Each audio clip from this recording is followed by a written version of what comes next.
Die Trends im Innenbereich ändern sich. So werden zum Beispiel neben klassischen Ziegelwänden verstärkt auch Bauweisen mit Beton- oder Leichtbauwänden eingesetzt. Gleichzeitig steigen die Anforderungen an die Qualität von Wand- und Deckenflächen, sowohl im Neubau als auch in der Renovierung. Deshalb entwickeln wir bei Baumit unser Sortiment an Spachtelmassen kontinuierlich weiter, um für jeden Bedarf die passende Lösung anzubieten. Hervorzuheben sind zwei gebrauchsfertige Innenspachteln, die die höchsten Qualitätsansprüche erfüllen: Finish Expert und Finish Superior. Beide Produkte wurden speziell dafür entwickelt, um Oberflächen wie zum Beispiel Innenputz in der Renovierung oder Betonuntergründe im Neubau dünnschichtig zu verspachteln. Selbst Trockenbauplatten können damit ganz einfach von Fugen und Löchern befreit werden, bis zur höchsten Qualitätsstufe Q4. Aber wo liegen die Unterschiede und Vorteile dieser beiden Produkte?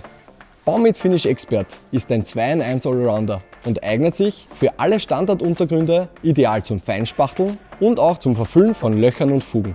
Der große Vorteil: beide Anwendungen werden mit einem Produkt abgedeckt.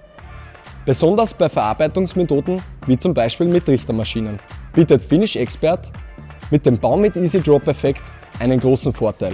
Durch die spezielle Konsistenz des Produkts fällt es einfach und rückstandslos aus dem Kübel heraus. Und sie nutzen jedes Gramm Material. Finish Superior ist in der Konsistenz dünnflüssiger, noch etwas feiner und eignet sich daher ausschließlich zum Feinspachteln, wo das Produkt seine Stärken aber so richtig ausspielt. Finish Superior ist noch einfacher zu verarbeiten, was das Erreichen der höchsten Güteklasse 3 und 4 erleichtert.